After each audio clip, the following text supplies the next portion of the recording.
ജെൻസിക്ക് ഇപ്പൊ പ്രത്യേകിച്ച് ഇവിടെ ഒരു ലോകം വേറെ അവർക്കുണ്ട്, അവർക്ക് പ്രത്യേക സംസ്കാരമുണ്ട്, അവർക്ക് പ്രത്യേക ഭാഷയുമുണ്ട്. ഈ ഭാഷയൊന്നും നമുക്ക് വശമല്ല കേട്ടോ. ഇവർ ഉപയോഗിക്കുന്ന വാക്കുകളൊന്നും നമുക്ക് കേട്ടിട്ടൊന്നും മനസ്സിലാകുന്നില്ല. എൻ്റെ എല്ലാ പ്രിയപ്പെട്ട പ്രേക്ഷകർക്ക് നമസ്കാരം. 1-2 ദിവസങ്ങളായിട്ട് പല ആളുകളും അയച്ചു തന്ന ഒരു വീഡിയോ ആണ് റിയാക്ട് ചെയ്യാൻ വേണ്ടി. പൊതുവെ റിയാക്ഷൻ പരിപാടികൾ നന്നേ കുറച്ചിരിക്കുന്ന ഈ ഒരു സാഹചര്യത്തിലും വളരെ സന്തോഷത്തോടെ ഞാൻ ഈ ഒരു വീഡിയോ റിയാക്ട് ചെയ്യാൻ വേണ്ടി തിരഞ്ഞെടുത്തത് എന്താണെന്ന് വെച്ച് കഴിഞ്ഞാൽ, ഇത് റിയാക്ട് ചെയ്യാൻ വേണ്ടി ഈ അയച്ചു തന്ന ആളുകൾ എന്നെ തിരഞ്ഞെടുത്തല്ലോ എന്നോർത്തിട്ടാണ്. ജെൻസി കുട്ടികൾക്ക് വേണ്ടി സംസാരിക്കാൻ വേണ്ടി എന്നെ തിരഞ്ഞെടുത്തു എന്ന് പറയുമ്പോൾ 90 വസന്തമായിട്ടുള്ള എന്നിൽ അവർക്ക് കുറച്ചെങ്കിലും പ്രതീക്ഷയുണ്ട് എന്ന് തെളിയിക്കുന്നതായിട്ട് ഞാനങ്ങ് വിചാരിക്കുകയാണ്. പിന്നെ അവരെ നിരാശപ്പെടുത്തുന്നില്ല. ഞാൻ ആദ്യം തന്നെ എൻ്റെ ഒരു ക്വാളിഫിക്കേഷനെ കുറിച്ചിട്ട് പറയാം. ഞാൻ ഡെയിലി കോളേജിൽ പോയി ബെഞ്ചിലിരുന്ന് ക്ലാസ് കേട്ട് പഠിക്കുന്ന ഒരു വ്യക്തിയാണ്. എൻ്റെ കൂടെ ഇഷ്ടം പോലെ ജെൻസി പിള്ളേരൊക്കെ പഠിക്കുന്നുണ്ട്. 1.5 വർഷമായിട്ട് ഞാൻ അവരുടെ കൂടെ ഇങ്ങനെ ബെഞ്ചിലിരുന്ന് പഠിക്കുന്ന ഒരു ക്വാളിഫിക്കേഷൻ പോലെ ഈ ഒരു കാര്യത്തെക്കുറിച്ചിട്ട് സംസാരിക്കാൻ വേണ്ടി. അപ്പോൾ ജെൻസി കുട്ടികളുടെ കൂടെ ഏറ്റവും കൂടുതൽ സമയം സ്പെൻഡ് ചെയ്യുന്ന ഇൻഫ്ലുവൻസേഴ്സിൽ ഒരാളായിട്ടുള്ള ഞാൻ ഈ പറയുന്ന ജനറലൈസേഷൻ സ്റ്റേറ്റ്മെൻറ്റുകൾക്കെതിരെ 1-2 കാര്യങ്ങൾ പറയുകയാണ്. എതിരെ വലിയ വിമർശനം ഉന്നയിക്കുക എന്നുള്ളതൊന്നുമല്ല, റിയാലിറ്റി പറഞ്ഞു കൊടുക്കുകയാണ്. ഈ അയവറക്കുക എന്നുള്ളൊരു പദപ്രയോഗം നിങ്ങൾ കേട്ടിട്ടുണ്ട്. എന്താണ് ഈ അയവറക്കൽ? ഓർമ്മകൾ അയവറക്കൽ, നൊസ്റ്റാൾജിയ അയവറക്കൽ. അത് കറക്റ്റ് വേർഡാണ്. അയവറക്കൽ എന്ന് പറയുന്ന ഒരു വേർഡ് കറക്റ്റ് വേർഡാണ്. പശുക്കളൊക്കെയാണ് സാധാരണ അയവറക്കുന്നത്. ഈ പശു തിന്നുന്നത് കണ്ടിട്ടില്ലേ? ഇങ്ങനെ സ്പീഡിൽ ഇങ്ങനെ കട്ട് ചെയ്ത് അങ്ങ് പോകും. ഇത് ചവയ്ക്കുന്നൊന്നുമില്ല, നേരെ മുകളിലേക്ക് പോയിട്ട് അത് വയറിലേക്ക് പോവുകയാണ്. ഇതിങ്ങളിത് ആസ്വദിക്കുന്നൊന്നുമില്ല, വളരെ സ്പീഡിൽ ഈ പരിപാടി അങ്ങ് ചെയ്തു പോവുകയാണ്. എന്നിട്ട് എവിടെയെങ്കിലുമൊക്കെ കിടക്കുന്ന സമയത്ത് അതുങ്ങൾ റിയലൈസ് ചെയ്യും, എനിക്ക് ഈ കയറ് വിട്ടിട്ട് വേറെ ഒരിടത്തേക്കും പോകാനായിട്ടില്ല, അല്ലെങ്കിൽ എൻ്റെ പരിപാടിയൊക്കെ കഴിഞ്ഞ് ഞാനിങ്ങനെ റെസ്റ്റ് എടുക്കുകയാണ്. അന്നെങ്കിൽ നേരത്തെ ചെയ്ത ആ ഒരു കാര്യം വീണ്ടും എടുത്തിട്ട് പ്രോപ്പറായിട്ട് അങ്ങോട്ട് ചെയ്തേക്കാം. ശരിക്കും പശുക്കൾ ഇങ്ങനെ അയവറക്കുന്ന സമയത്താണ് അതുങ്ങളുടെ ദഹനമൊക്കെ പ്രോപ്പറായിട്ട് അങ്ങോട്ട് നടക്കുന്നത്. ഇതിങ്ങളിങ്ങനെ വെറുതെ തിന്നു പോയതാണ്. അതുങ്ങൾ ആ ഒരു ഭക്ഷണം ആസ്വദിച്ചിട്ടൊന്നുമില്ല. പിന്നീട് ആ ഒരു അയവറക്കൽ മാത്രമേ അതുങ്ങൾക്കുള്ളൂ. ഉള്ളത് പറഞ്ഞാൽ ഇപ്പോൾ ഈ 90s മില്ലേനിയൽസ് എന്നൊക്കെ പറഞ്ഞിട്ട് വലിയ ജാടയിടുന്ന ആളുകൾ അവരുടെ കുട്ടിക്കാലത്തെ ഓർമ്മകൾ അയവറക്കുന്നത് ഇതേ പരിപാടിയിൽ തന്നെയാണ്. അവരിത് ആസ്വദിച്ചിട്ടേ ഇല്ല. അവരിപ്പോൾ വലിയ സംഭവമായിട്ട് പറയുന്ന ഓർമ്മകളുണ്ടല്ലോ. പണ്ടത്തെ കറണ്ട് ഇല്ലാത്ത രാത്രികൾ, ദൂരദർശനിൽ ഒരു സിനിമ മാത്രം വരുന്ന ഞായറാഴ്ചകളിൽ, വല്ലവൻ്റെ വീട്ടിൽ സിനിമ കാണാൻ വേണ്ടി ഊഴം കാത്തു നിൽക്കുന്ന സാഹചര്യങ്ങൾ, ഇതൊന്നും അവർ ആസ്വദിച്ചിട്ടില്ല. വെറുതെ ഇങ്ങനെ പശു തിന്നു പോകുന്നത് പോലെ അങ്ങോട്ട് തിന്നു പോയിട്ട് പിന്നീട് ഇങ്ങനെ എവിടെയോ ഇങ്ങനെ ലോക്കായിട്ട് കിടക്കുന്ന സമയത്ത്, കയറിൽ ഇങ്ങനെ കെട്ടിയിട്ടേക്കുക, വേറെ ഒന്നും ചെയ്യാനായിട്ടൊന്നുമില്ല, ലോക്കായിട്ട് കിടക്കുന്ന സമയത്ത് ഇങ്ങനെ ആസ്വദിക്കുകയാണ്, ഇങ്ങനെ അയവറക്കെ ആസ്വദിക്കുകയാണ്. ഇത് ഭയങ്കര എന്തോ സംഭവമായിരുന്നു എന്നുള്ളത് ഒന്നുമല്ല. ഇന്നത്തെ സൗകര്യങ്ങളുമായിട്ട് കമ്പയർ ചെയ്യുന്ന സമയത്ത് ഉള്ളത് പറഞ്ഞു കഴിഞ്ഞാൽ, ഞാനൊക്കെ സ്കൂളിൽ ആ ഒരു സാഹചര്യം ഇന്നത്തെ കുട്ടികൾക്ക് ഉണ്ടാവരുതേ എന്നുള്ളതാണ്, ശത്രുക്കൾക്ക് പോലും ഉണ്ടാവരുതേ എന്നുള്ളതാണ് ഞാൻ ആഗ്രഹിക്കുന്നത്. കാരണം അന്ന് പൊതുവെ ഈ ടീച്ചർമാരെന്നൊക്കെ പറയുന്നത്, സാറുമാരെന്നൊക്കെ പറയുന്നത് വലിയ മേധാവിത്വ മനോഭാവമുള്ള ആളുകളായിരുന്നു. ആ ഒരു പരിപാടിയൊന്നും ഇന്ന് നടക്കില്ല. അതുകൊണ്ട് എന്തെങ്കിലും ഗുണമുണ്ടോ? ചില ആളുകൾ അവരുടെ കഴിവ് കൊണ്ട് എവിടെയൊക്കെയോ എത്തി, പക്ഷെ കുറേയധികം ആളുകൾ തിരസ്കരിക്കപ്പെട്ടു പോയിട്ടുണ്ട്. അവരെ അങ്ങോട്ട് ഇല്ലാതാക്കിയിട്ടുണ്ട്. ജാതി മനോഭാവമുള്ള ടീച്ചർമാർ, നാട്ടിലെ പ്രമാണിമാരുടെ മക്കളെ മാത്രം കൺസിഡർ ചെയ്യുന്ന ടീച്ചർമാർ, നിറവും ഗുണവും എല്ലാം നോക്കി അങ്ങനെ ജഡ്ജ് ചെയ്യുന്ന ഒരു കൂട്ടം ആളുകളൊക്കെ ആയിരുന്നു ഈ 90s കിഡ്സിനെയൊക്കെ പഠിപ്പിച്ചിട്ടുള്ളത്. അതേപോലെ തന്നെ 90s കിഡ്സിന് വിധേയത്വം വളരെയധികം കൂടുതലാണ്. ഭയങ്കര വിധേയത്വമാണ്. ആളുകൾ എന്തെങ്കിലുമൊക്കെ ചെയ്യേണ്ട ഒരു കാര്യം നമുക്ക് ചെയ്തു തന്നെങ്കിൽ പോലും വലിയ നന്ദിയൊക്കെ കാണിക്കും. ഈ ഒരു വിധേയത്വമാണ് ഇന്നത്തെ കുട്ടികളോടും വേണമെന്ന് ആഗ്രഹിക്കുന്നത്. ആ ഒരു വിധേയത്വമൊന്നും ഇന്നത്തെ കുട്ടികൾക്ക് ഉണ്ടാവില്ല. കാരണം അവർ കൂടുതൽ സ്വാതന്ത്ര്യ മനോഭാവത്തോടെ ജീവിക്കുന്ന ആളുകളാണ്. അവർക്ക് അങ്ങനെയുള്ള ഒരു സ്വാതന്ത്ര്യം കിട്ടിയത് എങ്ങനെയാണ്? ഒത്തിരിയധികം വിധേയപ്പെട്ടു പോയിട്ടുള്ള 90s ഒക്കെ ഇങ്ങനെ ചുറ്റുപാടും ഉള്ളതുകൊണ്ടാണ്. അവരൊന്നും ഈ കുട്ടികളുടെ കാര്യത്തിലൊന്നും വലിയ രീതിയിൽ ഇടപെടുന്നില്ല. അതുകൊണ്ട് ഒരിക്കലും നമ്മൾ പറയാനായിട്ട് ഒരു യോഗ്യതയില്ലാത്തൊരു സംഗതിയാണ് ഈ 90 കാലഘട്ടം എന്തോ ഭയങ്കരമായിരുന്നു എന്നുള്ളത്. ഇനിയിപ്പം ഈ ഒരു വീഡിയോ ആളുകൾ അയച്ചു തന്ന ആ ഒരു വീഡിയോ പ്ലേ ചെയ്യുമ്പോഴത്തേന് എൻ്റെ രോഷത്തിൻ്റെ കുറച്ച് ബാക്കി ഞാൻ അവിടെ പങ്കുവയ്ക്കാം. എനിക്ക് സത്യം പറഞ്ഞു കഴിഞ്ഞാൽ ഇപ്പോഴത്തെ ഒരു സമയത്ത് ഞാൻ ഏറ്റവും കൂടുതൽ ഇടപെടുന്ന ഒരു ഭാഗം ആളുകളാണ് ഈ ജെൻസി കുട്ടികൾ, ജെൻ ആൽഫ കുട്ടികൾ. അങ്ങനെ ഒരു കോളേജിലൊക്കെ പഠിക്കുന്ന സമയത്ത് ഏറ്റവും കൂടുതൽ അവരായിരിക്കും നിങ്ങൾക്ക് വിചാരിക്കാമല്ലോ.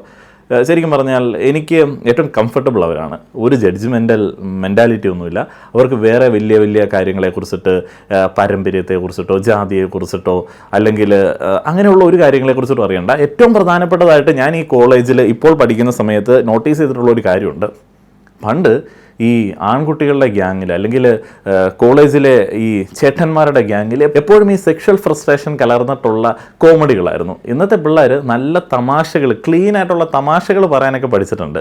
പണ്ട് ഇതൊന്നും ഉണ്ടായിരുന്നില്ല. അതേപോലെ തന്നെ ആരെങ്കിലുമൊക്കെ വഴിക്കട നടന്നു പോകുന്ന സമയത്ത് കമൻ്റ് അടിക്കുന്ന പരിപാടി, ആ ഒരു പരിപാടിയൊക്കെ 90 വസന്തങ്ങളുടെ മെയിൻ പരിപാടിയാണ്. ആർക്കെങ്കിലും വഴിയിൽ എന്തെങ്കിലുമൊക്കെ വസ്ത്രം ധരിച്ച് ഇറങ്ങി നടക്കാൻ വേണ്ടി പറ്റുമോ? ബസ് സ്റ്റോപ്പിൽ പോയിട്ട് മനസ്സമാധാനത്തോടെ നിൽക്കാൻ പറ്റുമോ? അപ്പോൾ അതൊക്കെ മാറിയിട്ടുണ്ട്. ഇതൊക്കെ ഈ വസന്തങ്ങളുടെ പരിപാടിയായിരുന്നു. 80കളിൽ നിന്ന് 90ലേക്ക് പകർന്ന ഒരു സംഗതിയാണ്. അതിന് മുൻപേയും ഇത്തരത്തിലുള്ള ചില വൾഗർ പരിപാടികളൊക്കെ ഉണ്ടായിരുന്നു. നമുക്ക് ഒരിക്കലും അയവിറക്കാൻ പറ്റുന്ന, അല്ലെങ്കിൽ സൂപ്പർ ആയിരുന്നു എന്ന് പറഞ്ഞ് ഒരിക്കലും റെക്കമെൻഡ് ചെയ്യാൻ പറ്റുന്ന ഒരു സംഗതിയല്ല ശരിക്കും പറഞ്ഞാൽ ഒരു കേരളീയൻ്റെ, മലയാളിയുടെ പാസ്റ്റ് എന്ന് പറയുന്നത്. ഇത് ആരൊക്കെ എന്നൊക്കെ എതിർത്ത് പറഞ്ഞാലും കൊള്ളാവുന്ന ഒരു പാസ്റ്റ് നമുക്കില്ല. ഇനി പുറകോട്ട് പോയി കഴിഞ്ഞാൽ അത്ര തന്നെ ഇല്ല. അത്ര തന്നെ ഉണ്ടോ? നമ്മുടെ ചരിത്രമൊക്കെ എടുത്ത് പരിശോധിച്ച് കഴിഞ്ഞാൽ ഇവിടെ സ്ത്രീകൾക്കോ കുട്ടികൾക്കോ മനുഷ്യന്മാർക്കോ ഏതെങ്കിലും നിലയും വില ഉണ്ടായിരുന്നോ? ഇപ്പോൾ ഇത്തിരി നിലയും വിലയൊക്കെ ഉണ്ടായി. ആളുകൾ അങ്ങോട്ടും ഇങ്ങോട്ടും അംഗീകരിച്ചു തുടങ്ങി. അംഗീകരിക്കാതിരിക്കാൻ പറ്റത്തില്ല. കാരണം ഭരണഘടന അനുവദിച്ച് തന്നിരിക്കുന്ന ഫണ്ടമെൻ്റൽ റൈറ്റ്സ് ഒക്കെ പ്രോപ്പറായിട്ട് ആളുകൾ തിരിച്ചറിയാൻ തുടങ്ങി, അതൊക്കെ ഉപയോഗിക്കാൻ തുടങ്ങി. അത് അങ്ങനെ പോകത്തുള്ളൂ. നമ്മൾ കുറച്ചും കൂടെ ഈ പാശ്ചാത്യവൽക്കരിച്ചു എന്നൊക്കെ പറയുമ്പോഴത്തേന് മനുഷ്യന്മാരെ കണ്ടു എന്നുള്ളതാണ്. മനുഷ്യന്മാരെ കാണുന്ന സമയത്ത് ലോകത്ത് ബാക്കിയുള്ള ആളുകൾ ജീവിക്കുന്ന പോലെ നമ്മൾ ജീവിക്കും. പിന്നെ സൗകര്യങ്ങളില്ലാത്ത കാലത്ത് എന്തോ മികച്ച സംഭവങ്ങൾ നമ്മൾ നന്മ ഉണ്ടാക്കി എന്നൊക്കെ പറയുന്നത് ഞാൻ പറയാം. ഈ വീഡിയോ കണ്ടിട്ട് ഞാൻ പറയാം ഇതിനകത്ത് എന്തൊക്കെ വിഡ്ഢിത്തരങ്ങളാണുള്ളതെന്നറിയോ? മില്ലനിയൽസിന് ഈ ജെൻസിയെ അപേക്ഷിച്ച് വളരെയധികം യൗവനമുള്ളതായി കാണപ്പെടുന്നു. അവർക്ക് നല്ല ചർമ്മമുണ്ട്, അവർ കുറെ കൂടി എനർജറ്റിക് ആണ്. ഈ യങ് ജനറേഷനെ അപേക്ഷിച്ച് കുറച്ചുകൂടി എനർജറ്റിക് ആയിട്ട് അവർ കാണപ്പെടുന്നു. അപ്പൊ ആ ഒരു വിഷയം പല ചർച്ചകളായിട്ടും പഠനങ്ങളായിട്ടും ഗവേഷണങ്ങളായിട്ടും സർവേകളായിട്ടും ഒക്കെ പലയിടങ്ങളിലും നടക്കുന്നുണ്ട്. അപ്പൊ അതിനെപ്പറ്റി നമുക്ക് ഇന്ന് സംസാരിക്കേണ്ടതായിട്ടുണ്ട്. നമ്മളൊന്ന് ചുറ്റും വെറുതെ കണ്ണോടിച്ചാൽ തന്നെ മനസ്സിലാവും. 30കളിലും 40കളിലും ഒക്കെയുള്ള മനുഷ്യര് ഈ ചെറിയ കുട്ടികളെക്കാളും 19, 20, 22 വയസ്സുള്ള കുട്ടികളെക്കാളും കുറച്ചുകൂടി ആക്റ്റീവ് ആയിട്ടാണ് ഇരിക്കുന്നത്. അവർക്ക് ജീവിതത്തെ കുറച്ചുകൂടി കളർഫുൾ ആയിട്ട് ആസ്വദിക്കാൻ കഴിയുന്നുണ്ട്. കുറച്ചുകൂടി അവർക്ക് ജീവിതം ആസ്വദിക്കാനുള്ള തീക്ഷ്ണതയുണ്ട്. യാത്രകൾ പോകാനാണെങ്കിലും, ചെറിയ ചെറിയ നിമിഷങ്ങൾ ആസ്വദിക്കാനാണെങ്കിലും, രുചിയുള്ള ഭക്ഷണം ആസ്വദിക്കാനാണെങ്കിലും, ചിട്ടയുള്ള ജീവിതക്രമം പാലിക്കാനൊക്കെ ആണെങ്കിലും പല കാര്യങ്ങളിലും ഈ ജെൻസിയെ അപേക്ഷിച്ച് മില്ലനിയൽസ് മുന്നിലാണെന്ന് നമുക്ക് കാണാം. ഈ ജെൻസിയിൽപ്പെട്ട കുട്ടി, ഈ ജെൻസി എന്നൊക്കെ ഇപ്പോൾ വിളിക്കപ്പെടുന്ന ആളുകളുടെ പ്രായത്തിൽ ഈ മില്ലേനിയൽസ് ആയിട്ടുള്ള ഞങ്ങളൊക്കെ ഉണ്ടായിരുന്ന സമയത്തും ഞങ്ങളുടെ മുന്നേ ഉണ്ടായിരുന്ന ഒരു തലമുറ 80കൾ 80 വസന്തങ്ങളൊക്കെ പറഞ്ഞുകൊണ്ടിരുന്നത് ഇതേ കാര്യങ്ങളൊക്കെ തന്നെയാണ്. ഇന്നത്തെ പിള്ളേർക്ക് എന്തിൻ്റെ കുറവാണ്, അവർക്ക് സൗകര്യങ്ങൾ കൂടിപ്പോയതിൻ്റെയാണ്, അങ്ങനെയാണ് ഇങ്ങനെയാണ്, ഇവരെ കൊണ്ട് ഒന്നിനും കൊള്ളത്തില്ല എന്നുള്ള പറച്ചിലുകൾ അന്ന് ഉണ്ടായിരുന്നു. പിന്നെ ഇതിനകത്ത് ഏറ്റവും വലിയൊരു റിയാലിറ്റി എന്താണെന്ന് വെച്ച് കഴിഞ്ഞാൽ ഈ പറയുന്ന ആളും അല്ലെങ്കിൽ ഇത് കേൾക്കുന്ന 90കളിലെ ആളും ഒന്ന് ചിന്തിച്ച് നോക്കിയേ. നിങ്ങൾ നിങ്ങളുടെ 25ാമത്തെ വയസ്സിൽ അല്ലെങ്കിൽ 24ാമത്തെ വയസ്സിൽ എങ്ങനെയായിരുന്നു നടന്നുകൊണ്ടിരുന്നത്? കോളേജിൽ ഹോസ്റ്റലൊക്കെ എടുത്ത് ജീവിക്കുന്ന ആളുകൾക്കറിയാം, റൂമൊക്കെ എടുത്ത് താമസിക്കുന്ന ആളുകൾക്കറിയാം.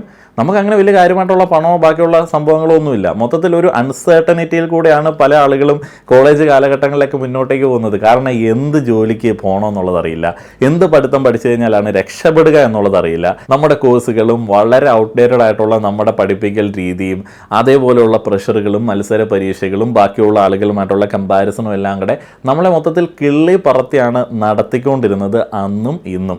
ഇന്നത്തെ പിള്ളേർക്ക് വേറെ വലിയൊരു ചലഞ്ച് കൂടിയുണ്ട്. കാരണം ഞങ്ങളൊക്കെ പഠിക്കുന്ന സമയത്ത് ശരിക്കും വിജയിച്ച ആളുകളുടെ കഥകളൊന്നും അങ്ങനെ യൂട്യൂബിലോ അല്ലെങ്കിൽ ഇൻസ്റ്റാഗ്രാമിലോ സക്സസ് സ്റ്റോറീസോ മോട്ടിവേഷനായിട്ടൊന്നും വരത്തുണ്ടായിരുന്നില്ല. അപ്പോൾ ചുറ്റുപാടുമുള്ള 1-2 എണ്ണം വലിയ കുഴപ്പമില്ലാത്ത 1-2 എണ്ണത്തിനെയൊക്കെ വെച്ചിട്ടായിരിക്കും നമ്മുടെയൊക്കെ പേരൻസ് കമ്പയർ ചെയ്തുകൊണ്ടിരിക്കുന്നത്. അതേപോലെ തന്നെ നമ്മൾ അവരുമായിട്ട് കമ്പയർ ചെയ്യാനായിട്ട് പോകാറുമില്ല. കാരണം നമുക്ക് വളരെ ചെറിയ പരിമിതമായിട്ടുള്ള നെറ്റ്വർക്കേ ഉള്ളൂ, സോഷ്യൽ മീഡിയ ഒന്നും ഇല്ലല്ലോ. അപ്പോൾ അവരിൽ ഇപ്പോൾ ഒരുത്തൻ മികച്ചതാണെന്നുണ്ടെങ്കിൽ അവന് ബുദ്ധി കൂടുതലുണ്ട്, നമുക്കിതിരി ബുദ്ധി കുറവാണ്, അല്ലെങ്കിൽ അവൻ്റെ അപ്പനും അമ്മയും ടീച്ചർമാരായതുകൊണ്ടായിരിക്കും അവൻ അങ്ങനെ ആയത് എന്നൊക്കെ പറഞ്ഞ് നമ്മളങ്ങ് സമാധാനിക്കും. പക്ഷേ ഇന്നത്തെ ഒരു കുട്ടി കോളേജിൽ പഠിക്കുന്ന സമയത്ത് തന്നെ ചുറ്റുപാടും വിജയിച്ച് അവൻ്റെ പ്രായത്തിൽ തന്നെ വലിയ ആളുകളായിട്ടുള്ള ആളുകളുടെ കഥകൾ ഇങ്ങനെ നിറഞ്ഞു നിൽക്കുകയാണ്. ചിലവന്മാർ ക്രിപ്റ്റോ ചെയ്യുന്നു, ക്രിപ്റ്റോ കറൻസി ട്രേഡിങ് ചെയ്യുന്നു, ചിലവന്മാർ യൂട്യൂബിൽ വീഡിയോ ഇടുന്നു, ചിലവന്മാർ ഗെയിം കളിച്ച് പൈസ ഉണ്ടാക്കുന്നു, ചിലവന്മാർ കാർ മോഡിഫൈ ചെയ്യുന്നു. ഇതൊന്നും പണ്ട് അറിയത്തില്ലായിരുന്നതുകൊണ്ട് ടെൻഷനൊക്കെ വളരെയധികം കുറവുണ്ട്. നമ്മളെ മറ്റുള്ള ആളുകളുമായിട്ട് അധികം കമ്പയർ ചെയ്യാനായിട്ട് പോകുന്നില്ല. കാരണം നമ്മുടെ കൂട്ടുകാരൊക്കെ നമ്മളെയൊക്കെ പോലെ തന്നെ ഉള്ള ആളുകളാണ്. അപ്പോൾ ഒന്ന് ആലോചിച്ച് നോക്കിയേ, ഇന്നത്തെ ഒരു കുട്ടി രാവിലെ ഫോൺ തുറക്കുന്ന സമയത്ത് അവൻ എന്തോ ഒരു സ്ട്രെസ് ഉണ്ടായിരിക്കും. പണ്ട് തൻ്റെ കൂടെ പഠിച്ചിട്ടുള്ള തൻ്റെ അതേ ക്വാളിഫിക്കേഷനുള്ള അയലോക്കത്തെ ഒരുത്തിന് ജോലി കിട്ടുന്ന സമയത്ത് ഉണ്ടാവുന്ന ആ ഒരു ടെൻഷൻ്റെ 10,000 മടങ്ങൊക്കെയാണ് ഇന്നത്തെ പിള്ളേർ അനുഭവിക്കുന്ന ഒരു ടെൻഷൻ. കാരണം അവർ തന്നെ കമ്പയർ ചെയ്യുകയാണ്. പേരൻസ് കമ്പയർ ചെയ്യേണ്ട ആവശ്യമൊന്നുമില്ല. അവർ തന്നെ ഒത്തിരി സെൽഫ് കമ്പാരിസൺ നടത്തുന്നുണ്ട്. എന്തുകൊണ്ട് എനിക്ക് ചെയ്യാൻ പറ്റിയില്ല, അങ്ങനെ ചെയ്യാൻ പറ്റിയില്ല, ഇങ്ങനെ ചെയ്യാൻ പറ്റിയില്ല എന്നൊക്കെ ഒത്തിരി കമ്പാരിസൺ നടത്തുന്നുണ്ട്. അതേപോലെ തന്നെ ഈ ചർമ്മത്തിൻ്റെ കാര്യവും ഊർജ്ജസ്വലതയുടെ കാര്യമൊക്കെ പറഞ്ഞത് വീണ്ടും ഒന്ന് ശ്രദ്ധിക്കുക. കഴിഞ്ഞ ദിവസം ശ്രീ സന്തോഷ് ജോർജ് അദ്ദേഹത്തിൻ്റെ ഒരു പ്രോഗ്രാമിൽ പറഞ്ഞൊരു കാര്യമുണ്ട്. അദ്ദേഹത്തിനോട് പ്രേക്ഷകർ ചോദിച്ചാണ്, എന്തുകൊണ്ടാണ് നിങ്ങൾ അറേഞ്ച് ചെയ്യുന്ന, നിങ്ങൾ കോർഡിനേറ്റ് ചെയ്യുന്ന ടൂറുകളിൽ ഏറ്റവും കൂടുതൽ പ്രായമുള്ള ആളുകൾ വരുന്നത്? അപ്പോൾ അദ്ദേഹം പറഞ്ഞൊരു കാര്യമുണ്ട്, അതിവിടെ ആപ്ലിക്കബിൾ ആണ്. അദ്ദേഹം പറഞ്ഞത് അവരുടെ കയ്യിലെ പൈസയുള്ളൂ, അവർ റിട്ടയർ ചെയ്തിട്ട് അവരുടെ കയ്യിൽ നല്ല ഫണ്ടൊക്കെ ഉണ്ടാവും, അതുമായിട്ട് അവർക്ക് ട്രിപ്പ് പോകാം. യുവാക്കൾക്ക് അങ്ങനെ പൈസ നീക്കി വെക്കാനായിട്ട് പറ്റുന്ന പ്രായമോ സമയമൊന്നുമല്ല, അവർക്ക് ജോലിയിൽ നിന്ന് ലീവ് എടുക്കാനായിട്ട് പറ്റത്തില്ല. അപ്പോൾ അതുകൊണ്ട് അവരിങ്ങനെയുള്ള യാത്രകൾക്ക് വരത്തില്ല. ഇനിയിപ്പോൾ 30, 35, 40 ആയിട്ടുള്ള ആളുകൾ എന്തുകൊണ്ട് ഊർജ്ജസ്വലരായിട്ട് കൂടുതൽ കാണപ്പെടുന്നു? അത് കോമൺ സെൻസിൽ ചിന്തിക്കേണ്ടതാണ്. പണ്ടൊക്കെ ആളുകൾക്ക് ഇതൊക്കെ അറിയാമായിരുന്നു. ഞാനതൊക്കെ ഒത്തിരി കേട്ടിട്ടുണ്ട്. നമ്മുടെ ജീവിതത്തിൽ വളരെ സെറ്റിലായി എന്ന് തോന്നുന്ന ഒരു സമയത്തിലേക്ക് എത്തുന്നത് 35ാമത്തെ വയസ്സ് തൊട്ടാണ് എന്നൊക്കെ ഇങ്ങനെ ആളുകൾ പറയും. അത് ഒരു കണക്കിന് എൻ്റെയൊക്കെ പേഴ്സണൽ എക്സ്പീരിയൻസിലും വളരെ ശരിയാണ്. എന്തുകൊണ്ടാണ് നമ്മൾ അങ്ങനെ ഒരു അവസ്ഥയിലെത്തുന്നത്? നമുക്ക് വലിയ ബാങ്ക് ബാലൻസ് ഉള്ളതുകൊണ്ടല്ല, അല്ലെങ്കിൽ നമ്മൾ ഒത്തിരി ഫണ്ട് എവിടെയെങ്കിലും ഇൻവെസ്റ്റ് ചെയ്തിട്ട് അതിൻ്റെ റിട്ടേൺ കിട്ടിയതുകൊണ്ടൊന്നും അല്ല. നമ്മൾക്ക് ഒരു 10-35 ആകുമ്പോഴത്തേക്ക് ഇങ്ങനെ തോന്നും, ഇതാണ് എൻ്റെ ജീവിതം, ഇങ്ങനെ അങ്ങോട്ട് പോയാൽ മതി. കാരണം അവർ മാരീഡ് ആയിരിക്കും, വേറെ ആളുകൾ അവരെ ജഡ്ജ് ചെയ്യാനായിട്ടില്ല, ഇനി അവരുടെ ജയപരാജയങ്ങളൊന്നും അങ്ങനെ ജഡ്ജ് ചെയ്യാനായിട്ട് അധികം ആളുകളൊന്നും ഉണ്ടാവില്ല. അവർ കൺവിൻസ് ചെയ്യേണ്ട സാഹചര്യങ്ങൾ കഴിഞ്ഞിട്ടുണ്ടാവും ഏകദേശം. എപ്പോഴാണ് നമ്മൾ കൺവിൻസ് ചെയ്യേണ്ടി വരുന്നത്? ഇപ്പോൾ ജെൻസി പിള്ളേരുടെ അവസ്ഥ, അവർ ബാക്കിയുള്ള ആളുകളെ കൺവിൻസ് ചെയ്യേണ്ട ഒരു കാലത്തിലാണല്ലോ നിൽക്കുന്നത്. അപ്പോൾ ഈ കൺവിൻസിങ് പരിപാടി 35ഉം 40ഉം ഒക്കെ അടുത്തവർക്കൊക്കെ കഴിഞ്ഞു. അപ്പോൾ അവർ കുറച്ചും കൂടി ഊർജ്ജസ്വലരായിട്ട് അവരിപ്പോൾ ആയിരിക്കുന്ന അവസ്ഥയിൽ തുള്ളിച്ചാടി പോകുന്നതൊക്കെ കാണാനായിട്ട് പറ്റും. അത് ഈ ജെൻസി പിള്ളേർ 30-35 എത്തുമ്പോഴത്തേക്ക് അവർ ഇതിനേക്കാളും ഊർജ്ജസ്വലരായിട്ട് ചിലപ്പോൾ കാണപ്പെട്ടേക്കാം. ഇത് മുന്നേ ഉള്ള തലമുറ ഇങ്ങനെയായിരുന്നു, നമ്മളും ഇങ്ങനെയാണ്, നാളെയും ഇത് ഇങ്ങനെയൊക്കെ തന്നെയാണ് ഓൾമോസ്റ്റ് നടക്കുന്നത്. എല്ലാ കാലത്തും ഈ ഒരു കാലഘട്ടത്തിലുള്ള റീഡിംഗ് ഉണ്ടായിരുന്നു. പിന്നെ വലിയ കുഴപ്പമില്ലാത്ത നമുക്ക് ഡിപ്പെൻഡ് ചെയ്യാൻ പറ്റുന്ന ഒരു പഠനമൊക്കെ ഈ ദിവസങ്ങളിൽ പല മാധ്യമങ്ങളും റിപ്പോർട്ട് ചെയ്യുന്നത് കൊണ്ട് ഞാൻ വളരെ വിശദമായിട്ടൊരു വീഡിയോ അത് ചെയ്യാം. ഈ ന്യൂറോ സയൻസ് ഒക്കെയാണ് അതിലൊക്കെ പറയുന്നത്. ബുദ്ധി കൂർമ്മത ഇത്തിരി കുറഞ്ഞു വരുന്നുണ്ട് എന്നുള്ളതാണ്. ചിലപ്പം കുറയാനായിട്ടുള്ള സാധ്യത ഉണ്ടായിരിക്കാം. കാരണം പ്രാക്ടീസ് ആണല്ലോ നമ്മളെ ഇങ്ങനെ കൂർമ്മതയുള്ള ആളുകളാക്കുന്നത്. ഇപ്പോൾ അത്രയധികം കൂർമ്മ ബുദ്ധി ഉപയോഗിക്കേണ്ടാത്ത, അനലിറ്റിക്കൽ സ്കില്ലുകൾ ഉപയോഗിക്കേണ്ടാത്ത രീതിയിൽ സർവൈവ് ചെയ്യാൻ പറ്റുന്ന ഒരു സാഹചര്യത്തിൽ ചിലപ്പോൾ അതിന് കുറവുണ്ടായേക്കാം. അതൊക്കെ വളർത്തു ദോഷമോ അല്ലെങ്കിൽ മനുഷ്യൻ്റെ ഗുണമില്ലായ്മയോ ഒന്നും തെളിയിക്കുന്ന സംഗതികളല്ല, കാലഘട്ടം മാറുന്നതനുസരിച്ചിട്ടാണ്. ഒരു സിമ്പിൾ ഉദാഹരണം പറഞ്ഞു കഴിഞ്ഞാൽ, നമ്മൾ പണ്ട് മാനുവൽ കാറുകളാണ് ഓടിച്ചുകൊണ്ടിരുന്നത്, ഏറ്റവും കൂടുതൽ ഉപയോഗിച്ചുകൊണ്ടിരുന്നത്. അത് വലിയ പരിപാടിയാണ്. ക്ലച്ചും ബ്രേക്കും ഗിയറും ഒക്കെ ഒരേ താളത്തിൽ കൊണ്ടുപോയി അത് മുന്നോട്ടേക്ക് കൊണ്ടുപോയി അതിൻ്റെ പവറും RPM ഒക്കെ പഠിക്കേണ്ടിയിരിക്കുന്നു. അത് മര്യാദയ്ക്ക് ഓടിക്കണമെന്നുണ്ടായിരുന്നുണ്ടെങ്കിൽ ചില ആളുകൾ ഒരു കണക്കൊക്കെ വെച്ച് ഓടിച്ച് എക്സ്പേർട്ടൊക്കെ ആയിട്ട് മാറും. പിന്നീട് ഓട്ടോമാറ്റിക്കിലേക്ക് വന്നു, ഇപ്പോൾ ഇലക്ട്രിക്കിലേക്ക് വന്നു. അപ്പോൾ ഡ്രൈവിംഗ് എന്ന് പറയുന്നത് പണ്ട് അത്രയധികം നമ്മൾ വലിയ വലിയ പരിപാടികൾ ചെയ്തുകൊണ്ടിരുന്ന ഒരു കാര്യമായിട്ട് ഇപ്പോൾ മാറുന്നില്ല. ഇപ്പോൾ ഇലക്ട്രിക്കിലേക്ക് വരുമ്പോൾ അതുമായി ബന്ധപ്പെട്ട് വലിയ കുറുമ്പുദ്ധിയൊന്നും ആളുകൾക്ക് ഉപയോഗിക്കേണ്ട. പണ്ട് നമ്മൾ ക്ലച്ച് അപ്പോൾ പിടിക്കണം, ബ്രേക്കും ക്ലച്ചും കൂടെ ഒന്നിച്ച് ചവിട്ടണോ അല്ലെങ്കിൽ ക്ലച്ച് തന്നെ ചവിട്ടിക്കഴിഞ്ഞാൽ എന്താണ് സംഭവിക്കുക എന്നുള്ളതിനെ കുറിച്ചിട്ടൊക്കെ ടെൻഷൻ അടിക്കണമായിരുന്നു. കാലം മാറുന്നതനുസരിച്ചിട്ട് മാറാതിരിക്കാൻ പറ്റത്തില്ല. അതുകൊണ്ട് ഈ കാലഘട്ടത്തിൻ്റെ ടെക്നോളജി എല്ലാം മാറ്റി വെച്ചിട്ട് ബുദ്ധി കൂർമ്മിപ്പിക്കാൻ വേണ്ടി പോയേക്കാം എന്ന് വിചാരിക്കാൻ പറ്റുമോ? ഇല്ല. അങ്ങനെയാണെന്നുണ്ടെങ്കിൽ പണ്ട് മറ്റേ കല്ല് കൂർപ്പിച്ച് മറ്റേ ആയുധങ്ങൾ ഉണ്ടാക്കി തീ ഉരച്ച് കത്തിച്ചുകൊണ്ടിരുന്ന ആളുകളുടെ ബുദ്ധി കൂർമ്മത ഭയങ്കരമായിരിക്കും. അപ്പോൾ ആ ഒരു കാലഘട്ടത്തിലേക്ക് നമ്മൾ തിരിച്ചു പോകാനായിട്ട് ആഗ്രഹിക്കുന്നുണ്ടോ? ഇല്ല. എല്ലാ കാലഘട്ടത്തിനും കുറച്ച് ഗുണങ്ങളുണ്ട്, ചിലപ്പോൾ ചില ദോഷങ്ങൾ തോന്നുകയും സ്വാഭാവികമാണ്. ഇനി ഇതിൻ്റെ ബാക്കിയിലേക്ക് ഞാൻ വരാം. എന്ന് പറഞ്ഞാൽ അവർ ഈ ഡിജിറ്റൽ യുഗത്തിന്റെ തുടക്കത്തിൽ പിറന്നുപോയി, അതിൽ ജീവിച്ചു പോയി, അവരുടെ വിരൽത്തുമ്പിൽ എല്ലാം അവർക്ക് കിട്ടി, ജീവിതം കുറച്ചുകൂടി ഈസി ആയിട്ട് അവർക്ക് അനുഭവപ്പെട്ടു. കുറേയും കൂടി ജങ്ക് ഫുഡ് വളരെ എളുപ്പത്തിൽ അവർക്ക് കഴിക്കാൻ പറ്റി, കുറേ രാസപദാർത്ഥങ്ങൾ വളരെ ചെറുപ്പത്തിൽ തന്നെ അവരുടെ സ്കിന്നിൽ അവർക്ക് ഉപയോഗിക്കാൻ പറ്റി. ഇതിന്റെയൊക്കെ പരിണിത ഫലമായിട്ട് എന്തായിപ്പോയി? അവരുടെ സ്കിന്നൊക്കെ വളരെ ചെറുപ്പത്തിലെ ഡള്ളാകുന്നു. കൂടുതൽ ആളുകൾ കണ്ണട വെക്കുന്നതായിട്ട് നമ്മൾ കാണുന്നു. സൂര്യപ്രകാശം കിട്ടേണ്ട സമയത്ത് അത് കിട്ടാത്തതിന്റെ ബുദ്ധിമുട്ടുകൾ, വൈറ്റമിൻ ഡിയുടെ കുറവൊക്കെ പലരിലും, അധികം കുട്ടികളിലും ഇന്ന് കാണപ്പെടുന്നു.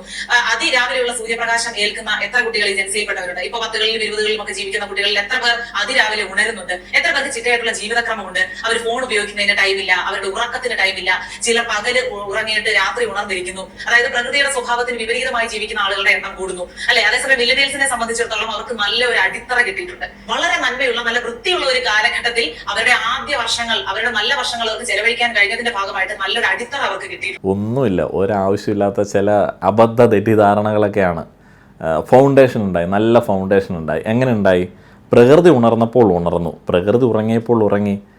അതൊന്നുമില്ല. നേരം വെളുത്തതും രാത്രി ആയതുമാണ് ഉദ്ദേശിക്കുന്നത്. പ്രകൃതി ഉണരുക, പ്രകൃതി ഉറങ്ങുക, രണ്ട് രീതിയിൽ ചിന്തിക്കാം. ഭയങ്കര സംഭവമാണോ എന്ന് ചോദിച്ചു കഴിഞ്ഞാൽ ഭയങ്കര സംഭവമാണ്. വലിയ സംഭവം അല്ലേ എന്ന് ചോദിച്ചു കഴിഞ്ഞാൽ വലിയ സംഭവമൊന്നുമില്ല. പ്രകൃതി ഉണരുമ്പോൾ ഉണരുക, പ്രകൃതി ഉറങ്ങുമ്പോൾ ഉറങ്ങുക, ഒന്നുമില്ല. അത് സിമ്പിളാണ്. നേരം വെളുക്കുമ്പോൾ എഴുന്നേൽക്കുക, നേരം ഇരുട്ടുന്ന സമയത്ത് തന്നെ കിടന്നുറങ്ങുക, വൈകി ഇരിക്കരുത്, അതേപോലെ തന്നെ നേരത്തെ സൂര്യനോടൊപ്പം എഴുന്നേൽക്കണം എന്നൊക്കെയാണ് പറയുന്നത്. എന്തെങ്കിലും കാര്യമുണ്ടോ എന്നൊക്കെ ചോദിച്ചു കഴിഞ്ഞാൽ ചിട്ടയായിട്ടുള്ളൊരു ജീവിതശൈലിക്ക് കറക്റ്റ് സമയത്തുള്ള ഉറക്കവും കറക്റ്റ് സമയത്തുള്ള എഴുന്നേൽക്കലും ഒക്കെ വേണം. പ്രകൃതി ഉണരുന്നതിന് മുൻപേ എഴുന്നേൽക്കുകയാണെന്നുണ്ടെങ്കിൽ നമുക്ക് സമയം കിട്ടും. ഈ നാടെങ്ങനെ ഓണായി വരുന്ന സമയത്ത് തന്നെ നമ്മൾ വർക്കുകളൊക്കെ സ്റ്റാർട്ട് ചെയ്തിട്ട് നമുക്ക് കൂടുതൽ പ്രൊഡക്റ്റീവായിട്ട് ഇരിക്കാൻ പറ്റും എന്നുള്ളതൊക്കെയാണ് പണ്ട് മുതൽ ഇതിൽ നോക്കുന്നത്. പിന്നെ ചില ആളുകൾക്ക് ലേറ്റ് നൈറ്റ് ജോലി ചെയ്യുന്ന ആളുകളുണ്ട്. അവരൊക്കെ പണ്ട് കാലം മുതൽ തന്നെ രാത്രിയിൽ പണിയെടുക്കുന്ന മനുഷ്യന്മാരുണ്ട്, രാത്രിയിൽ പണിയെടുക്കുന്ന ജീവികളുണ്ട്. പിന്നെ ഈ 90 കാലഘട്ടത്തിലുള്ള ആളുകൾ, 80 കാലഘട്ടത്തിലുള്ള ആളുകൾ രാത്രി ഈ 8 മണി കഴിഞ്ഞിട്ട് എന്ത് ചെയ്യാനായിട്ടാണ്? പ്രത്യേകിച്ച് ഒന്നും ചെയ്യാനായിട്ടുള്ള സാഹചര്യമില്ല. 8 മണിയാകുമ്പോഴത്തേന് ദൂരദർശനിലെ പരിപാടികൾ തീരും. പിന്നെ ഈ 8 മണിയാകുമ്പോഴത്തേന് പരിപാടികൾ തീരുന്ന സമയത്ത് എത്ര വീട്ടിൽ ടി വി കാണാനായിട്ട് പറ്റും? വോൾട്ടേജ് എന്ന് പറയുന്ന ഒരു സാധനം, നിങ്ങൾക്കറിയാം വോൾട്ടേജ്? ഇപ്പോഴത്തെ കാലത്തെ പല ആളുകളും അതിനെക്കുറിച്ച് ചിന്തിക്കുന്നുണ്ടാവില്ല. വോൾട്ടേജ് എന്ന് പറയുന്ന ഒരു സാധനം അന്നത്തെ കാലത്ത് ഉണ്ടായിരുന്നില്ല. ഇങ്ങനെ ട്രാൻസ്ഫോമറുകൾ ഇങ്ങനെ കിലോമീറ്ററുകൾ ഇടവിട്ട് വെക്കാൻ തുടങ്ങിയ സമയത്താണ് വോൾട്ടേജൊക്കെ വന്നത്. ഞാനൊക്കെ സ്കൂളിൽ പഠിക്കുന്ന സമയത്താണ് ഞങ്ങളുടെ വീട്ടിലൊക്കെ ഈ 7 മണിക്കൊക്കെ ടി വി വെക്കാനായിട്ട് പറ്റുന്ന ഒരു സാഹചര്യം ഉണ്ടായത്. അതുകൊണ്ടൊക്കെ എന്തെങ്കിലും കാര്യമുണ്ടോ? അതുകൊണ്ട് ബോറടിച്ചിട്ട് നമ്മൾ നേരത്തെ കിടന്ന് ഉറങ്ങും. ബോറടി എന്ന് പറയാനും പറ്റത്തില്ല, പകൽ വേറെ പരിപാടിയൊന്നുമില്ല. അതുകൊണ്ട് നമ്മൾ പറമ്പിലൊക്കെ ഇറങ്ങി കളിക്കും. അപ്പോൾ നല്ല ക്ഷീണം ഉണ്ടാവും, നമ്മൾ നേരത്തെ കിടന്ന് ഉറങ്ങിപ്പോവും. അതേപോലെ തന്നെ നേരത്തെ എഴുന്നേൽക്കേണ്ടി വരും. അപ്പോൾ അങ്ങനെയൊക്കെയുള്ള കാര്യങ്ങളൊക്കെ ഉണ്ട്. ഇതൊക്കെ ഓരോ കാലഘട്ടത്തിൻ്റെ രീതികളാണ്. ഇതൊന്നും ചെയ്യാത്തതുകൊണ്ട്, ഈ ഒരു കാലഘട്ടത്തിൽ ഇതൊന്നും ചെയ്യാത്തതുകൊണ്ട് അവരെല്ലാം മോശക്കാരാണെന്ന് നമുക്ക് പറയാൻ പറ്റില്ല. ഈ ഒരു രീതിയിലേക്ക് ജനിച്ച് വീണപ്പോൾ തന്നെ ഒരു കുഞ്ഞ് സ്വന്തമായിട്ട് തീരുമാനമെടുത്ത് മാറിയതല്ല. അവൻ വളർന്നു വന്ന സാഹചര്യത്തിൽ അങ്ങനെയായിരുന്നു. കാരണം അവൻ്റെ അപ്പനും അമ്മയൊക്കെ ഞങ്ങളൊക്കെ കുട്ടിക്കാലത്ത് ഉണ്ടായിരുന്നത് പോലെയല്ല ഇപ്പോൾ ജീവിക്കുന്നത്. അവർ രാവിലെ എഴുന്നേൽക്കുന്ന പാടെ എന്തെങ്കിലുമൊക്കെ ഉണ്ടാക്കി കൂട്ടി ജോലിക്ക് പോയി മടുത്ത് വന്ന് ലേറ്റ് നൈറ്റ് വീട്ടിലെ പണികളും ചെയ്ത് ഇവരുടെ കാര്യങ്ങളും ചെയ്ത് കിടന്നുറങ്ങി പിന്നെയും ഈ ഒരു സൈക്കിൾ ആവർത്തിക്കുന്ന ആളുകളാണ്. അപ്പം ഈ മാതാപിതാക്കൾ ഉണർന്നിരിക്കുന്ന അവർ ലേറ്റ് നൈറ്റിലും ഭക്ഷണം ഉണ്ടാക്കലും നാളത്തേക്കുള്ള പ്രിപ്പറേഷനുമായിട്ടും വർക്ക് തീർക്കലുമായിട്ടൊക്കെ ഇരിക്കുന്ന സമയത്ത് കുട്ടികളും അത് കണ്ടാണ് പഠിക്കുന്നത്. അല്ലാതെ 7 മണിക്ക് അവർ വർക്ക് ചെയ്യുന്ന സമയത്ത് അല്ലെങ്കിൽ വീട്ടിൽ ലൈറ്റുള്ള സമയത്ത് ഉറങ്ങുക എന്ന് പറയുന്നൊരു പതിവ് കുട്ടികൾക്ക് എങ്ങനെ കിട്ടാനായിട്ടാണ്? നമ്മൾ ഉറങ്ങിയിട്ടുണ്ടോ? നമ്മുടെ വീട്ടുകാരും കയറി കിടക്കുന്നതുകൊണ്ടും 8 മണിക്ക് ശേഷം പരിപാടി ഇല്ലായിരുന്നതുകൊണ്ടാണ് അന്നുള്ള ആളുകളൊക്കെ നേരത്തെ കിടന്ന് ഇറങ്ങിയിട്ടുണ്ടായിരുന്നത്. അതിനുശേഷം കേബിളൊക്കെ പല വീടുകളിലായ സമയത്ത് പല ആളുകളുടെയും ഉറക്കമൊക്കെ മാറി 12 മണിയിലേക്കും 11 മണിയിലേക്കൊക്കെ എത്തി. റിയാലിറ്റി ഷോകൾ വന്നപ്പോഴത്തേക്ക് വീണ്ടും സമയം ഒത്തിരിയധികം അതിക്രമിച്ചു കിടന്നുറങ്ങാൻ വേണ്ടിയുള്ളത്. ഇതൊക്കെ ഓരോ കാലഘട്ടത്തിൻ്റെയാണ്. അതേപോലെ തന്നെ ഇതിനകത്ത് ഏറ്റവും വലിയ കോമഡി എന്താണ്? ഈ പ്രകൃതി ഉണരുകയും പ്രകൃതി ഉറങ്ങുകയൊക്കെ എല്ലാ നാട്ടിലും ഒരേപോലെയാണോ? ഇവിടെ പ്രകൃതി ഉറങ്ങിക്കൊണ്ടിരിക്കുന്ന സമയത്താണ്, നല്ല രീതിയിൽ കൂർക്കം വലിച്ചുറങ്ങുന്ന സമയത്താണ് അമേരിക്കയിൽ പ്രകൃതി ഉണർന്നിരിക്കുന്നത്. അങ്ങനെ നോക്കുകയാണെന്നുണ്ടെങ്കിൽ ഇവിടെ നിന്ന് അമേരിക്കയ്ക്ക് മൈഗ്രേറ്റ് ചെയ്യുന്ന ഒരു ഇന്ത്യൻ ഫാമിലി ഒട്ടും പുറത്തെ സ്ഥലത്തില്ലാതെ ഒരു പണിയെടുക്കാൻ പറ്റാതെ ഒരാഴ്ച കൊണ്ട് മരിച്ചു പോയനല്ലോ, അല്ലെങ്കിൽ 1 മാസം കഴിയുമ്പോഴത്തേന് അവരെ കൊണ്ട് ഒന്നിനും പറ്റാതായി പോയനല്ലോ. കാരണം ഇവിടെ പ്രകൃതി ഉണരുന്ന സമയത്ത് ഉണരുകയും ഉറങ്ങുകയൊക്കെ ചെയ്തിട്ടുള്ള ആളുകൾ അവിടെ ചെല്ലുമ്പോൾ എങ്ങനെയാണ് അവരുടെ ബോഡി മാറുന്നത്? ഈ അഡാപ്റ്റബിലിറ്റി എന്ന് പറഞ്ഞൊരു സംഗതിയുണ്ട്. നമ്മളൊരു സമയത്ത് എന്ന് ഉറങ്ങി പഠിക്കുകയാണെന്നുണ്ടെങ്കിൽ അതായിരിക്കും നമ്മുടെ ഒരു പാറ്റേൺ. എന്ന് ഉണരുന്ന സമയം അതാണെന്നുണ്ടെങ്കിൽ അതാണ് പാറ്റേൺ. അല്ലാതെ പ്രത്യേകിച്ച് പ്രശ്നങ്ങളോ കാര്യങ്ങളോ ഒന്നുമില്ല. ഇവിടെ സംഭവിക്കുന്നത് എന്താണെന്ന് വെച്ച് കഴിഞ്ഞാൽ, പ്രശ്നം എന്താണെന്ന് വെച്ച് കഴിഞ്ഞാൽ, നേരത്തെ കിടന്ന് ഉറങ്ങിയിട്ട് നേരത്തെ എഴുന്നേൽക്കുക എന്നുള്ളതല്ല ഇതിൻ്റെ മെയിൻ. പ്രോപ്പറായിട്ടുള്ള സ്ലീപ്പിംഗ് അവേഴ്സ് നമുക്ക് കിട്ടാതിരിക്കുക എന്നുള്ളതാണ് ഇതിൻ്റെ പ്രശ്നം. ലേറ്റായിട്ട് കിടക്കുന്ന ആളുകൾ ചിലപ്പോൾ വളരെയധികം നേരത്തെ എഴുന്നേൽക്കേണ്ടി വരാറുണ്ട്.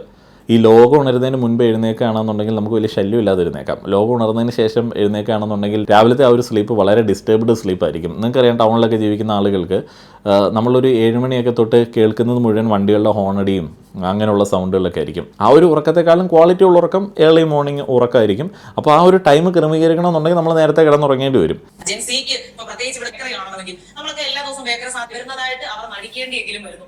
പക്ഷെ നമ്മളൊക്കെ കൃത്യമായിട്ട് അതാത് പ്രായങ്ങളിൽ കിട്ടേണ്ടത് കിട്ടി വന്നതുകൊണ്ട് നമ്മൾ ഈ ഒരു 30കളിലും 40കളിലും എത്തുമ്പോഴും നമുക്ക് ആ നല്ല ഒരു അടിത്തറ ഉള്ളത് കൊണ്ട് ജീവിതം കുറച്ചുകൂടി ഈസി ആയിട്ട് തോന്നുന്നു, അല്ലെങ്കിൽ കളർഫുൾ ആയിട്ട് തോന്നുന്നു, കുറച്ചുകൂടി എൻജോയ് ചെയ്യാൻ പറ്റുന്നു, നമുക്ക് ആക്റ്റീവ് ആയിട്ടിരിക്കാൻ പറ്റുന്നു. പക്ഷേ നമ്മുടെ നിർഭാഗ്യവശാൽ നമ്മുടെ ജൻസിയിൽപ്പെട്ട കുട്ടികൾ എല്ലാവരും തന്നെ ഈ പറഞ്ഞ പോലെ ഭക്ഷണ രീതി ആണെങ്കിലും ഡിജിറ്റൽ യുഗത്തിന്റെ പ്രത്യാഘാതങ്ങളായിട്ടാണെങ്കിലും വളരെയധികം ബുദ്ധിമുട്ടുകൾ അനുഭവിക്കുന്നുണ്ട്. കുറെ നേട്ടങ്ങൾ ഈ കാലത്തിൽ ഉണ്ടെന്ന് പറയുമ്പോഴും ഒരു വ്യക്തി എന്നുള്ള നിലയിൽ, ഒരു സാമൂഹ്യ ജീവി അല്ലെങ്കിൽ ഈ ഭൂമിയിൽ ജീവിക്കുന്ന ഒരു ജീവി എന്നുള്ള നിലയിൽ കിട്ടേണ്ടതായിട്ടുള്ള, കൃത്യമായിട്ട് നിർബന്ധമായിട്ടും കിട്ടേണ്ടതായിട്ടുള്ള പല കാര്യങ്ങളും ജൻസിയിൽപ്പെട്ട കുട്ടികൾക്ക് കിട്ടുന്നില്ല. അത് അവരുടെ കുറ്റമല്ല, കുറേയേറെയൊക്കെ അവരുടെ മാതാപിതാക്കളായിട്ടുള്ള ആളുകളുടെയും സമൂഹത്തിന്റെ മാറ്റത്തിന്റെയും കാലത്തിന്റെ മാറ്റത്തിന്റെയും ഒക്കെ കാരണമാണ്. ഉദാഹരണത്തിന് പണ്ടൊക്കെ ഒരു ജംഗ്ഷനിൽ ഒരു ബേക്കറി ചിലപ്പോൾ ഉണ്ടെങ്കിൽ അല്ലെങ്കിൽ കിലോമീറ്ററുകൾ ഒരു ബേക്കറി ആണെങ്കിൽ നമുക്ക് എല്ലാ ദിവസവും ബേക്കറി സാധനങ്ങളൊന്നും കഴിച്ചു വളർന്നതല്ല. എപ്പോഴെങ്കിലും ആദ്യം തോന്നിയ അമ്മയോട് പറയാൻ അമ്മ എന്താ പറയുന്നത്, അവിടെ കപ്പം പിടിച്ച് വെച്ചിട്ട് വേണമെങ്കിൽ കഴിച്ചോളാം, വേണമെങ്കിൽ തിന്നാം, അത്രേ ഉള്ളൂ. കിട്ടുന്നത് നല്ല സാധനങ്ങളായിരുന്നു. നമ്മുടെ കൊതിയിലുപരി നമ്മുടെ ആരോഗ്യത്തിന് പ്രാധാന്യപ്പെടുന്ന മാതാപിതാക്കൾ മുതിർന്നവരും നമുക്കൊപ്പം ഉണ്ടായിരുന്നു. അതുകൊണ്ട് തന്നെ അന്ന് അതൊക്കെ ഒരു അതിർത്തിയോടെയും ഒരു അനിഷ്ടത്തോടെയും നമ്മൾ നോക്കി കണ്ടുവെങ്കിലും അതിലേക്ക് ഗുണഫലങ്ങൾ നമുക്ക് അനുഭവിക്കാൻ കഴിയുന്നുണ്ട്. പക്ഷേ ഈ ഗുണഫലങ്ങളെ പറ്റി ഇപ്പോഴത്തെ ജനറേഷനോട് പറഞ്ഞു ബോധ്യപ്പെടുത്താൻ നമുക്ക് സാധിക്കുന്നില്ല. അവർ ഫാസ്റ്റ് ജനറേഷൻ ആയതുകൊണ്ട് തന്നെ ഞാൻ എന്ത് കഴിക്കണമെന്ന് ഞാൻ തീരുമാനിച്ചോളാം, ഞാൻ എന്ത് ഇടണമെന്ന് ഞാൻ തീരുമാനിച്ചോളാം, എവിടെ പോകണം, എന്ത് ജോലി ചെയ്യണം, എന്ത് കോഴ്സ് പഠിക്കണം, ആർക്കൊപ്പം പോകണം, ഏത് സമയത്ത് പോകണം എന്നൊക്കെ ഞാൻ തീരുമാനിച്ചോളാം, എനിക്ക് അതിനുള്ള സ്വാതന്ത്ര്യമുണ്ട് എന്ന് മാതാപിതാക്കളെ ഓവർടേക്ക് ചെയ്യുന്ന രീതിയിൽ അവർ സംസാരിക്കുന്നു. വളരെ അധികം പക്വതയുള്ളതായിട്ട് അവർ ഭാവിക്കുന്നു. അല്ലെങ്കിൽ മാതാപിതാക്കൾക്ക് അറിയില്ല, ഞങ്ങൾക്കാണ് നിങ്ങളെക്കാളും അറിവുള്ളത്, നിങ്ങൾക്ക് പഴയ ആളുകളാണ്, നിങ്ങൾക്ക് അത്തരത്തിലുള്ള അറിവുള്ളതെന്ന് പറഞ്ഞ് അവരുടെ അനുഭവ സമയത്തിനെ ചെറുതായിട്ട് കാണും. അങ്ങനെ കുട്ടികൾക്ക് മാതാപിതാക്കൾക്ക് ഇവിടെ ഒരു പരാതിയാണ്, എനിക്ക് തോന്നുന്നു സ്വന്തം കുട്ടിയോട് വഴക്കുണ്ടാക്കിയിട്ട് വന്നിട്ട് ചെയ്ത വീഡിയോ ആയിരിക്കും. മാതാപിതാക്കൾക്ക് നിയന്ത്രണമില്ലാതാവുന്നു, അല്ലെങ്കിൽ നമ്മളുടെ അറിവിനെ അവർ പരിഗണിക്കാതിരിക്കുന്നു. ജെൻസി കുട്ടികൾ അങ്ങനെ മുന്നേ ഉള്ള ജനറേഷൻ മില്ലേനിയൽസിൻ്റെ അറിവിനെ പരിഗണിക്കാതിരിക്കുന്ന ഒരു സാഹചര്യവും എനിക്ക് പേഴ്സണലി അറിയില്ല. കാരണം നമ്മൾ ആയിരിക്കുന്ന ഇടങ്ങളിൽ, നമ്മൾ പങ്കുവയ്ക്കുന്ന കാര്യങ്ങളിൽ എന്തെങ്കിലുമൊക്കെ കഴമ്പുണ്ടാകുന്നുണ്ടെങ്കിൽ ഏറ്റവും കൂടുതൽ അംഗീകരിക്കുന്ന ഒരു ജനറേഷനായിട്ടാണ് എനിക്ക് ജെൻസിയുടെ കാര്യത്തിലേക്ക് തോന്നിയിട്ടുള്ളത്. ഈ മില്ലേനിയൽസ് അല്ലെങ്കിൽ നമ്മളുടെയൊക്കെ ഏജിലുള്ള ആളുകൾ, അല്ലെങ്കിൽ നമ്മൾ എന്നുള്ളതല്ല കേട്ടോ, സോറി, എൻ്റെയൊക്കെ ഏജിലുള്ള ആളുകൾ, എനിക്ക് മുന്നേ ഉള്ള ആളുകളൊക്കെ എല്ലാത്തിലും ഇങ്ങനെ സംശയദൃഷ്ടിയോടെ ആയിരിക്കും നോക്കിക്കാണുക. ഒരാളെ അംഗീകരിക്കുക, അയാളുടെ കഴിവിനെ അംഗീകരിക്കുക എന്ന് പറയുന്നത് എൻ്റെ ജനറേഷനും എൻ്റെ മുന്നേ ഉള്ള ജനറേഷനും വലിയ മടിയുള്ളൊരു സംഗതിയാണ്. അങ്ങോട്ട് കൺവിൻസ്ഡ് ആവില്ല. രമേശ് പിഷാരടി ഒരു ദിവസം പറഞ്ഞ ഒരു കാര്യം വളരെ ശ്രദ്ധേയമാണ്. ഞങ്ങളുടെയൊക്കെ ജനറേഷനുള്ള ആളുകൾ, അതിന് മുന്നേ ഉള്ള ആളുകളൊക്കെ ഇങ്ങനെ ആരെങ്കിലുമൊക്കെ കാണുന്ന സമയത്ത് ജോലി ചോദിക്കും. ജോലി ചോദിച്ചതിന് ശേഷം മാത്രമേ എങ്ങനെ ബഹുമാനിക്കണം എന്നുള്ളതിനെക്കുറിച്ചിട്ട് ചിന്തിക്കത്തുള്ളൂ. ജോലി ചോദിക്കുന്നത് എന്തിനാണ്? സാറേന്ന് വിളിക്കണോ, അല്ലെങ്കിൽ പേര് വിളിക്കണോ, താനെന്നോ ഡോന്നോ വിളിക്കണോ എന്നൊക്കെ തീരുമാനിക്കാൻ വേണ്ടിയാണ്. ഇത് എന്തുകൊണ്ടാണ് ഇങ്ങനെയുള്ളൊരു ചിന്ത അവർക്ക് വരുന്നത്? കാരണം മുന്നേ പറഞ്ഞ സംഗതിയാണ്, മാതാപിതാക്കൾ അല്ലെങ്കിൽ മുതിർന്നവർ, ഓണം കൂടുതലുണ്ടവർ, അല്ലെങ്കിൽ വിഷു കൂടുതൽ കണ്ടവർ എന്നൊക്കെ പറഞ്ഞിട്ട് വേറെ ഒരു അടിസ്ഥാനമില്ലാതെ ആളുകളുടെ അടുത്ത് നിന്ന് ബഹുമാനം പിടിച്ചു പറ്റാനായിട്ട് ഇങ്ങനെ പെടാപ്പാട് വിട്ടുകൊണ്ടിരിക്കും, നിയന്ത്രിക്കാനായിട്ട് ശ്രമിച്ചുകൊണ്ടിരിക്കും. അച്ഛനായതുകൊണ്ട് ഞാനത് പറയും, നീ അത് അംഗീകരിക്കണം. അല്ലാതെ ലോജിക്ക് വെച്ചിട്ടോ, അല്ലെങ്കിൽ അച്ഛൻ പറഞ്ഞതിനകത്ത് എന്തെങ്കിലും കഴമ്പുണ്ട്, അല്ലെങ്കിൽ അച്ഛൻ പറഞ്ഞത് ശരിയാണ് എന്നുള്ള രീതിയിലൊന്നുമല്ല മുന്നത്തെ ഉള്ള ജനറേഷൻ മക്കളോട് സംസാരിച്ചുകൊണ്ടിരുന്നത്. അച്ഛനായതുകൊണ്ട് ഞാൻ പറയുന്നത് അങ്ങോട്ട് കേൾക്കണം. അപ്പോൾ ഇന്നത്തെ ഒരു കാലഘട്ടത്തിൽ ആരും അത് അംഗീകരിക്കത്തൊന്നുമില്ല. അച്ഛനാണെങ്കിലും കൊച്ചച്ഛനാണെങ്കിലും അമ്മയാണ് എന്നുണ്ടെങ്കിലും നമ്മൾ പറയുന്ന കാര്യം കറക്റ്റാണ് എന്ന് തോന്നിയില്ല എന്നുണ്ടെങ്കിൽ ഇന്നത്തെ ആളുകൾ അംഗീകരിക്കത്തില്ല. മില്ലേനിയൽസ് അംഗീകരിക്കും, ഞാൻ അംഗീകരിക്കത്തൊന്നുമില്ല. എത്ര പ്രായമുള്ള ആൾക്കാരാണെങ്കിലും തെറ്റായിട്ടുള്ള ഒരു കാര്യം പറഞ്ഞു കഴിഞ്ഞാൽ അവർ പ്രായമുള്ള ആളുകളാണല്ലോ എന്ന് വിചാരിച്ചിട്ട് അംഗീകരിക്കത്തൊന്നുമില്ല. നമ്മൾ വേണമെന്നുണ്ടെങ്കിൽ ബഹുമാനത്തോടെ അവരെ അവോയ്ഡ് ചെയ്യും, അത് കറക്റ്റായിട്ട് ചെയ്യും, ആ ഒരു മര്യാദ നമ്മൾ കാണിക്കും. ഈ നിയന്ത്രണം പിടിച്ചു വാങ്ങാൻ വേണ്ടി റോളുകൾ ഉപയോഗിക്കുന്ന ആ ഒരു പരിപാടി, ആ ഒരു റോളുകൾ നഷ്ടപ്പെടുന്ന സമയത്ത് ഉണ്ടാകുന്ന ആ ഒരു വേദനയൊന്നും നമ്മൾ കൺസിഡർ ചെയ്യേണ്ട ഒരു കാര്യമേ അല്ല. മാതാപിതാക്കൾക്ക് മക്കളുടെ മുഴുവൻ നിയന്ത്രണം വേണം. ഏത് പ്രായം വരെ വേണം? പറ്റുകയാണെന്നുണ്ടെങ്കിൽ കല്യാണം കഴിച്ചിട്ട് മറ്റേ മരുമോള് വീട്ടിൽ വന്ന് കയറി മൊത്തത്തിൽ അങ്ങ് നിയന്ത്രണം മരിക്കുന്നത് വരെ തന്നു കഴിഞ്ഞാൽ വലിയ സന്തോഷം. അങ്ങനെ മക്കളെയും മരുമക്കളെയൊക്കെ ഇങ്ങനെ നിയന്ത്രണം വേണമെന്നൊക്കെ പിടിവാശി വെച്ച് ജീവിക്കാനായിട്ട് ആഗ്രഹിക്കുന്ന ആളുകളുടെ മൈൻഡ് സെറ്റിൻ്റെ വളരെ എങ്ങാട്ടുള്ള ഒരു വേർഷനിലാണ് പലപ്പോഴും ഇങ്ങനെയുള്ള വിലയിരുത്തലൊക്കെ വരുന്നത്. കുട്ടികളിൽ നിയന്ത്രണം പോകുന്നു, നിയന്ത്രിക്കുക, നിയന്ത്രണം നഷ്ടപ്പെടുന്നു എന്ന് പറയുന്ന ഒരു വേർഡ് പുറത്തേക്ക് വരുന്ന സമയത്ത് തന്നെ നമ്മൾ ചിന്തിക്കേണ്ട ഒരു സംഗതിയുണ്ട്. എന്തിനാണ് നിയന്ത്രിക്കേണ്ടത്? കടിഞ്ഞാണില്ലാത്ത ഒരു സാധനത്തിനാണ് നിയന്ത്രിക്കേണ്ടത്. ബുദ്ധിയില്ലാത്ത ഓടിപ്പോകുന്ന ഒരു വണ്ടിയെ നമ്മൾ നിയന്ത്രിക്കേണ്ടി വരും. ഉരുട്ടിവിട്ട ഒരു ടയറിനെ നമ്മൾ നിയന്ത്രണ വിധേയമാക്കിയില്ല എന്നുണ്ടെങ്കിൽ അത് എവിടെയെങ്കിലും പോയി ഇടിക്കും. മനുഷ്യനെ നിയന്ത്രിക്കുക മറ്റൊരു മനുഷ്യൻ എന്ന് പറയുന്ന ആ ഒരു ചിന്താഗതി തന്നെ വലിയ പ്രശ്നമാണ്. നിങ്ങളുടെ കുട്ടികൾ അങ്ങനെ ചാടി ഓടിപ്പോവാനായിട്ട്, ഇങ്ങനെ നിയന്ത്രണമില്ലാതെ ഓടിപ്പോവാനായിട്ട് നിൽക്കുക എന്ന് പറയുന്ന ഒരു മൈൻഡ് സെറ്റോടെ തന്നെ അവരെ സമീപിക്കുമ്പോഴാണ് വലിയ പ്രശ്നങ്ങൾ ഉണ്ടാകുന്നത്. അങ്ങനെ നിരന്തരമായിട്ട് നിയന്ത്രിക്കാൻ പോകുന്ന സമയത്ത് ഇന്നത്തെ കാലത്തെ ആളുകളൊന്നും അത് അംഗീകരിക്കത്തില്ല. നിയന്ത്രണമല്ല വേണ്ടത്, ഗൈഡൻസ് ആണ്. നിങ്ങൾ അവർക്ക് ഒരു ഗൈഡായിട്ടിരിക്കുക. നമ്മളിപ്പോൾ ടീച്ചിങ്ങിലൊക്കെ അങ്ങനെയാണല്ലോ ഇപ്പോൾ ചെയ്യുന്നത്, ഗൈഡൻസ് മാത്രമേ നമ്മൾ കൊടുക്കത്തുള്ളൂ. അവർക്ക് വേണ്ടത് എടുക്കാനായിട്ട് അവർക്കറിയാം. അത് അറിയത്തില്ലാത്ത ആളുകൾ എല്ലാ കാലത്തും ഉണ്ടായിരുന്നു. അങ്ങനെയുള്ള ആളുകൾ ജീവിതത്തിൽ അതിൻ്റേതായിട്ടുള്ള നെഗറ്റീവുകളൊക്കെ അനുഭവിക്കും. നമുക്ക് ഉന്തി ഒരു മനുഷ്യനെ മരം കയറ്റാനായിട്ട് ഒരു പരിധിയുണ്ട്, അതിന് മുകളിലേക്കൊന്നും പോകത്തൊന്നുമില്ല. അപ്പോൾ ഈ അറിവുള്ള ആളുകൾക്ക്, ആഗ്രഹമുള്ള ആളുകൾക്ക് എന്ത് ചെയ്യണമെന്നുള്ളതിനെക്കുറിച്ചൊരു ധാരണയുള്ള ആളുകൾക്ക് ഗൈഡ് ചെയ്യാനായിട്ട് നിങ്ങൾക്ക് പറ്റും. അത് മാതാപിതാക്കളാണെന്നുണ്ടെങ്കിലും ബാക്കിയുള്ള ആളുകളാണെന്നുണ്ടെങ്കിലും ഗൈഡ് ചെയ്യുകയാണ് വേണ്ടത്. നിയന്ത്രണം എന്ന് പറയുന്ന ഒരു സംഗതിയല്ല വേണ്ടത്. നിയന്ത്രിച്ചു കഴിഞ്ഞാൽ, നിയന്ത്രിക്കാനായിട്ട് ജീവനുള്ള ബുദ്ധിയുള്ള ഒരു സാധനത്തിനെ നിയന്ത്രിക്കാനായിട്ട് ശ്രമിച്ചു കഴിഞ്ഞാൽ അതൊരു മനുഷ്യനാണ് എന്നുണ്ടെങ്കിൽ അത് ഇന്നത്തെ കാലത്ത് അത് അനുവദിക്കത്തില്ല. പണ്ട് മാസത്തിലൊന്നോ വർഷത്തിലൊന്നോ ഒക്കെ സിനിമയ്ക്ക് പോയിക്കൊണ്ടിരുന്ന മനുഷ്യർ, പണ്ട് മാസത്തിലോ വർഷത്തിലോ പുതിയ തുണികൾ എടുത്തുകൊണ്ടിരുന്ന മനുഷ്യർ ഇപ്പൊ എല്ലാം യഥേഷ്ടഗതിയാണ്. ഒരാഗ്രഹം തോന്നുമ്പോൾ ഉടനെ എല്ലാം സാധിക്കാൻ പറ്റുകയാണ്. അത് വളരെ നല്ലൊരു കാര്യമാണ്, അല്ല എന്ന് പറയുകയല്ല. പക്ഷേ അതിലെ കുറച്ച് നെഗറ്റീവുകൾ ഉണ്ടല്ലോ. ആ ഒരു ആശയത്തിൽ നമ്മൾ എന്ത് ആഗ്രഹിച്ചാലും ഉടനെ തടസ്സമില്ലാതെ എല്ലാം കയ്യിൽ കിട്ടുമ്പോൾ നമ്മുടെ ജീവിതത്തിൽ ഉണ്ടാകുന്ന ഒരു തെറ്റായിട്ടുള്ള ഒരു സന്ദേശം നമുക്ക് തന്നെ കൊടുക്കുന്ന സന്ദേശം. ഇത് നമ്മൾ സ്ഥിരമായിട്ട് പല ആളുകളും പറഞ്ഞു കേട്ടിട്ടുള്ള ഒരു ആർഗ്യുമെൻ്റാണ്. ഇതിനകത്തും വലിയ കാര്യമായിട്ടുള്ള ഫൗണ്ടേഷനൊന്നുമില്ല. ഫൗണ്ടേഷൻ ഉണ്ടായെന്നൊക്കെ പറഞ്ഞാലും ഫൗണ്ടേഷനൊന്നുമില്ല. പണ്ട് എനിക്കൊരു ചെരുപ്പ് ഉണ്ടായിരുന്നു എന്നുണ്ടെങ്കിൽ ആ ചെരുപ്പ് ഇങ്ങനെ തേഞ്ഞ്, ഞാൻ ഉപയോഗിച്ചുകൊണ്ടിരിക്കുന്ന ചെരുപ്പ് തേഞ്ഞ് ഒരു ഓട്ട വീണ് ആ ഒരു ഓട്ട കണ്ട് അച്ഛൻ ബോധ്യപ്പെട്ടതിന് ശേഷം മാത്രമേ ചെരുപ്പ് കിട്ടത്തുണ്ടായിരുന്നുള്ളൂ. അന്നൊരു വസ്ത്രം വേണമെന്നുണ്ടായിരുന്നെന്നുണ്ടെങ്കിൽ ഭയങ്കര പാടായിരുന്നു. അതേപോലെ തന്നെ അന്ന് സിനിമയ്ക്ക് പോവാറുണ്ടായിരുന്നില്ല, അതൊക്കെ ഭയങ്കര ബുദ്ധിമുട്ടായിരുന്നു. അന്ന് ഭക്ഷണം അങ്ങനെ യഥേഷ്ടം കിട്ടത്തുണ്ടായിരുന്നില്ല, അതൊക്കെ വലിയ ബുദ്ധിമുട്ടായിരുന്നു. അന്നത്തെ കാലത്ത് വളരെ സ്കേഴ്സിറ്റി ഉണ്ടായിരുന്ന കാര്യങ്ങളെക്കുറിച്ചിട്ട് നിങ്ങൾ ആവലാതിപ്പെടുന്നത് പോലെ തന്നെ ഇന്നത്തെ കാലത്ത് വളരെ സ്കേഴ്സിറ്റി ഉള്ള കുറേയധികം കാര്യങ്ങളുണ്ട്. അതെന്താണ് എന്നുള്ളത് മനസ്സിലാക്കാതെ നിങ്ങളുടെ അന്നത്തെ കാലത്ത് പഞ്ഞമുള്ള സാധനം ഇന്ന് ബാക്കിയുള്ള ആളുകൾ കിട്ടുന്ന സമയത്ത് അവിടെ പഞ്ഞം പറയാൻ പോകുക എന്ന് പറയുന്നത് മണ്ടത്തരാണ്. ഇന്നത്തെ കുട്ടികൾക്ക് കിട്ടാത്ത ഒത്തിരിയധികം കാര്യങ്ങളുണ്ട്. ഇന്നത്തെ കുട്ടികൾ ഹൈലി കോമ്പറ്റീറ്റീവ് ആയിട്ടുള്ളൊരു വേൾഡിൽ കൂടെയാണ് മുന്നോട്ടേക്ക് പോകുന്നത്. അവർ ഒത്തിരിയധികം കഷ്ടപ്പെട്ടിട്ടാണ് ഓരോ മേഖലയിൽ എത്താൻ വേണ്ടി ശ്രമിക്കുന്നത്. കാരണം മൊത്തത്തിലൊരു അൺസർട്ടനിറ്റി ഉണ്ട്. അപ്പോൾ അവർക്ക് കിട്ടാത്ത ഒത്തിരിയധികം വലിയ കാര്യങ്ങളുണ്ട്. അതിനെക്കുറിച്ചിട്ടൊക്കെ ചിന്തിച്ച് ആകുലപ്പെട്ടുകൊണ്ടിരിക്കുന്ന സമയത്ത് നിങ്ങൾക്ക് അന്ന് ചെരുപ്പ് കിട്ടിയിട്ടുണ്ടായിരുന്നില്ല, അതുകൊണ്ട് നീ സ്റ്റുഡിയോയിൽ നിന്നിട്ട് 150 രൂപയുടെ 2 ചെരുപ്പ് വാങ്ങിച്ചല്ലേ എന്നൊക്കെ ചോദിച്ചു കഴിഞ്ഞാൽ അതൊക്കെ നമുക്ക് അംഗീകരിക്കാൻ പറ്റുന്നതാണോ? ഓരോ കാലഘട്ടത്തിലും യഥേഷ്ടം പല സാധനങ്ങളൊക്കെ കിട്ടും. ചില കാലഘട്ടത്തിൽ ചിലത് പഞ്ഞുള്ള സാധനമായിരിക്കും. അപ്പോൾ ഇന്ന് പഞ്ഞത്തോടെ ഉപയോഗിക്കുന്ന ചില സാധനങ്ങൾ, ഇന്ന് നമുക്ക് കിട്ടാത്ത ചില കാര്യങ്ങൾ ഭാവിയിൽ യഥേഷ്ടം കിട്ടാനായിട്ടുള്ള സാധ്യത ഉണ്ടായിരിക്കാം. ഇന്ന് നമ്മൾ കഷ്ടപ്പെട്ട് നേടിയെടുക്കുന്ന ഒരു സംഗതി ഭാവിയിൽ കിട്ടാനായിട്ട് വളരെ എളുപ്പമുണ്ടായിരിക്കാം. ഇപ്പോൾ നമ്മൾ ഒരു രാജ്യത്തേക്ക് പോകാനായിട്ട് വിസ എടുക്കാനായിട്ട് എന്തൊക്കെ പ്രോസസ്സ് ചെയ്യുന്നുണ്ട്. പണ്ട് ഗൾഫിലേക്കൊക്കെ പോയിക്കൊണ്ടിരുന്ന ആളുകൾ പഥ്യമാരി കയറിയൊക്കെ പോയ കഥയൊക്കെ ആളുകൾ പറഞ്ഞിട്ടുണ്ട്. പിന്നീട് നമ്മൾ വിസ പ്രോസസ്സൊക്കെ കുറച്ചും കൂടി ഈസിയാക്കി. ഇന്ന് UK-ലേക്കും കാനഡയിലേക്കും US-ലേക്കും ഒക്കെ പോകാനായിട്ട് ഒത്തിരി അധികം കഷ്ടപ്പെടുന്നുണ്ട്. ചിലപ്പോൾ നാളെ ഈ രാജ്യങ്ങളിലെ അതിർത്തികളൊക്കെ വളരെ യഥേഷ്ടം ആളുകൾക്ക് സഞ്ചരിക്കാൻ പറ്റുന്ന രീതിയിലേക്കാണെന്നുണ്ടെങ്കിൽ ആളുകൾക്ക് കുറച്ചും കൂടെ എന്താ പറയുന്നത് വളരെ ഈസി ആയിട്ട് ലൈഫ് കരിപ്പിടിപ്പിക്കാനായിട്ട് പറ്റും. അന്നിപ്പം നമ്മൾ ഇന്ന് കഷ്ടപ്പെട്ടാൽ പോയെന്ന് പറഞ്ഞിട്ടുള്ള കഥ അന്ന് പറഞ്ഞിട്ട് കാര്യമുണ്ടോ? എല്ലാ കാലഘട്ടത്തിലും അങ്ങനെ കഷ്ടപ്പാടുണ്ട്. അതൊക്കെ അവിടെ ഇടുക. ഇപ്പോൾ എന്നെ പോലുള്ള ആളുകൾക്ക്, ഇപ്പോൾ എൻ്റെ ഒരു പ്രായം ഒരു 33 ഇനി ഒരു 33 കൂടെ കഴിയുമ്പോഴത്തേക്ക് തീവ്ര വാർദ്ധക്യത്തിലേക്ക് എത്താനായിട്ടുള്ള എല്ലാം സംഭവങ്ങളുമായി. നമ്മൾ ഈ ഒരു പ്രായത്തിലെത്തുന്ന സമയത്ത് ഈ പണ്ടത്തെ കാര്യങ്ങളായവരൊക്കെ ഇട്ട് ഇപ്പോൾ ഉള്ളതുമായിട്ട് കമ്പയർ ചെയ്തിട്ട് അസൂയപ്പെട്ടിട്ട് വല്ല കാര്യമുണ്ടോ? അപ്പോൾ ഇന്നത്തെ ആളുകളുടെ കൂടെ നിൽക്കാനായിട്ട് പറ്റുമെന്നുണ്ടെങ്കിൽ നിൽക്കുക. ഈ ഒരു കാലഘട്ടത്തിനോട് ചേർന്ന് നിൽക്കുക. ഈ ഒരു കമ്പാരിസൺ അനാവശ്യമാണ്. ജെൻസി അങ്ങനെ, ഞങ്ങൾ ഇങ്ങനെയാണ്. അത് എന്ത് പ്രൊഡക്ടിവിറ്റി അല്ലെങ്കിൽ എന്ത് ഗുണം ഒരു സൊസൈറ്റിയിൽ നൽകുന്ന ഒരു ചർച്ചയാണ്. നമുക്ക് പോസിറ്റീവായിട്ടുള്ളത് ഈ ഒരു കാലഘട്ടത്തിൽ നിന്ന് എടുക്കാൻ വല്ലതും ഉണ്ടോ എന്ന് നോക്കുക. പണ്ടത്തേതിൽ നിന്ന് ഒരു മാറണം ഇങ്ങോട്ടേക്ക് കൊണ്ടുവരാനായിട്ടില്ല. കൊണ്ടുവന്നു കഴിഞ്ഞാൽ ഇത് ഫിറ്റാവില്ല, അത്ര മോശമായിരുന്നു. ഇനി ബാക്കി കേൾക്കാം. അതായത് എഫേർട്ട് ഇല്ലാതെ എനിക്കെല്ലാം കിട്ടണം. എഫേർട്ട് ഇല്ലാതെ നമുക്ക് എന്ത് കിട്ടിയാലും അതിന് ഒരിക്കലും മൂല്യം ഉണ്ടാവില്ല. ഒരു കാരണവശാലും നമ്മൾ അധ്വാനിച്ച് ഒരു 100 രൂപ ഉണ്ടാക്കുന്നത് നമ്മൾ സൂക്ഷിച്ചേ ചെലവഴിക്കുള്ളൂ. പക്ഷേ ആരെങ്കിലും നമുക്ക് 100 രൂപ വെറുതെ തന്നാൽ അല്ലെങ്കിൽ വഴി കിടന്നൊരു 100 രൂപ കിട്ടിയാൽ അതിന് മൂല്യം കൊടുക്കില്ല. ചുമ്മാ കിട്ടിയതല്ലേ എന്ന് നമ്മൾ പറയുന്നത്. അങ്ങനെ ഒരു പ്രയോഗം തന്നെ ഉണ്ട്. ചുമ്മാ കിട്ടിയതല്ലേ, പിന്നെ എന്ത് നോക്കാനാ, ഓസിന് കിട്ടിയ ആസിഡ് കുടിക്കണം എന്നൊക്കെ പറയത്തില്ലേ? അതുപോലെ തന്നെ. പക്ഷെ നമ്മുടേതായിട്ടുള്ള രീതിയിൽ നമ്മൾ കഷ്ടപ്പെട്ട് എന്തെങ്കിലും ചെയ്യുമ്പോൾ അതിലൂടെ ഉണ്ടാകുന്ന പ്രയോജനത്തിന് വളരെ മധുരമായിരിക്കും. അത് നമ്മൾ സൂക്ഷിച്ചേ കൈകാര്യം ചെയ്യുകയുള്ളൂ.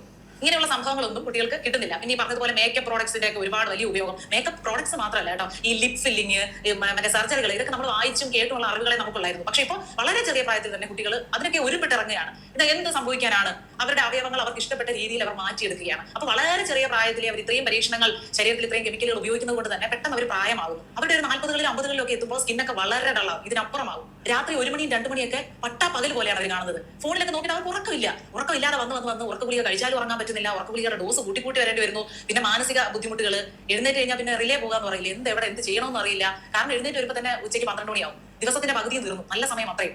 അതിരാവിലെ ഉണരുമ്പോൾ നമ്മുടെ ബ്രെയിൻ്റെ അവസ്ഥ എന്താണ്? അന്തരീക്ഷത്തിൽ പൊടിപടലങ്ങളൊന്നും ഇല്ല, അല്ലെ? പ്രകൃതി വളരെ നമുക്ക് അനുകൂലമായിട്ട് പ്രകൃതിയും തലച്ചോറും ഒക്കെ നിൽക്കുന്ന സമയം. ആ സമയത്ത് നമ്മൾ എന്താണ് നമ്മുടെ മസ്തിഷ്കത്തെ ഫീഡ് ചെയ്യുന്നത്, അതിനനുസരിച്ച് നമ്മുടെ ആ ദിവസം പ്രൊഡക്റ്റീവ് ആകും എന്നുള്ള കാര്യങ്ങളൊന്നും അവർക്ക് അനുഭവപ്പെടുന്നില്ല. ഇപ്പോൾ അനുഭവിക്കാൻ ഒരു സാഹചര്യം അവരായിട്ട് ഉണ്ടാക്കി എടുക്കുന്നില്ല.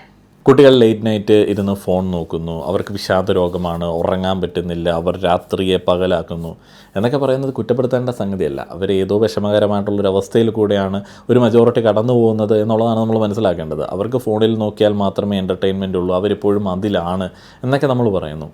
സത്യം പറഞ്ഞു കഴിഞ്ഞാൽ ആരാണ് അതിലല്ലാത്തത്? നമ്മളെല്ലാവരും സോഷ്യൽ മീഡിയയിൽ ഇങ്ങനെ കടന്ന് കളിക്കുകയല്ലേ.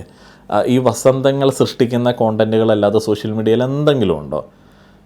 ഇപ്പോൾ ഞാൻ അടക്കമുള്ള വസന്തങ്ങൾ ഇവിടെ ഇരുന്നിട്ട് വിശകലനങ്ങൾ നടത്തുന്നു. ചില വസന്തങ്ങൾ പരദൂഷണങ്ങൾ കാര്യമായിട്ട് പറയുന്നു. മറ്റൊരുത്തൻ എന്ത് ചെയ്യുന്നു എന്ന് നോക്കി നടക്കാനായിട്ട് കുറേയധികം വസന്തങ്ങൾ ക്യാമറയും പിടിച്ചിട്ട്, ചില വസന്തങ്ങൾ സ്വന്തമായിട്ട് മാധ്യമ സ്ഥാപനങ്ങൾ നടത്തിയിട്ട് അവിടെ ഇരുന്ന് അങ്ങോട്ടും ഇങ്ങോട്ടും ചളിവാരി എറിയുന്നു. ഈ പറയുന്ന മികച്ച വസന്തങ്ങളുള്ള കാലഘട്ടത്തിലെ ആളുകളുടെ കാര്യമായിട്ടോ പറയുന്നത്. ആ വസന്തങ്ങൾ അങ്ങോട്ടും ഇങ്ങോട്ടും പീഡന ആരോപണങ്ങൾ ഉന്നയിക്കുന്നു, അത് വെച്ചിട്ട് രാഷ്ട്രീയം കളിക്കുന്നു. അതേപോലെ തന്നെ മികച്ച ഫൗണ്ടേഷനുള്ള വസന്തങ്ങളിൽ പെട്ടിട്ടുള്ള ചില ആൻറ്റിമാരൊക്കെ രാത്രിയാകുമ്പോൾ അങ്ങോട്ട് ലൈവ് തുടങ്ങുന്നു യൂട്യൂബിൽ.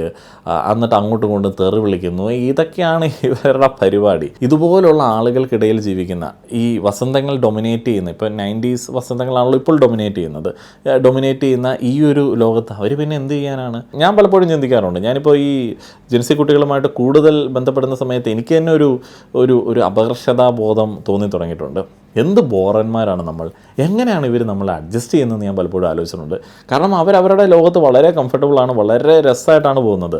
നമ്മളിങ്ങനെ 100 മാറാപ്പുകളും എന്തി നടക്കുകയാണ്. നമ്മളെ അവർ ചേട്ട എന്നെങ്കിലും വിളിക്കുന്നത് തന്നെ വലിയ കാര്യമായിട്ട് ഞാൻ ചിലപ്പോൾ ചിന്തിക്കാറുണ്ട്. കാരണം അത്ര ബോറന്മാരാണ് ഈ 90 വസന്തങ്ങളും 80 വസന്തങ്ങളും ഒക്കെ.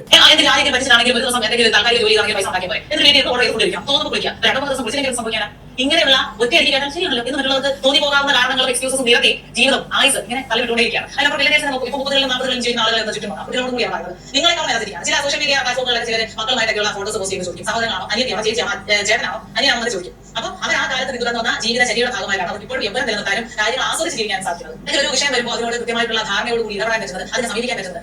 അന്ന് ഒരു 3ാം ക്ലാസ് വരെ പഠിച്ച ആളുകൾ ഇവരെ പോയി പ്ലസ് 2 ഡിഗ്രി കഴിഞ്ഞ കുട്ടികൾക്കില്ല. ക്യാമറ കൊണ്ട് ബൈക്കിൽ പൊതുവിജ്ഞാന കുട്ടികളോട് നമ്മൾ ചോദിക്കും, പ്രതിപക്ഷ നേതാവാണ്, മുഖ്യമന്ത്രി ആരാണെന്ന് അറിയാത്ത മനുഷ്യരുണ്ട്, രാഷ്ട്രീയ നേതാവാണ്, ഒന്നും കുട്ടികൾക്ക് അറിയില്ല. ഇത് സ്ഥിരമായിട്ടുള്ള ഒരു ആർഗ്യുമെൻ്റാണ്. ഇതിന് വ്യക്തമായിട്ടുള്ള മറുപടി ഉണ്ട്. ഞാൻ പിന്നെ കൂടുതൽ പറഞ്ഞു കഴിഞ്ഞാൽ പിന്നെ ആളുകൾ വിചാരിക്കും ഇവൻ എന്തൊരു മനുഷ്യനാണ് എന്നുള്ളത്. ഇപ്പോൾ പ്രതിപക്ഷ നേതാവിനെ അറിയത്തില്ല, മുഖ്യമന്ത്രി അറിയത്തില്ല. നമ്മളവിടെ ചിന്തിക്കേണ്ട ഒരു കാര്യമുണ്ട്.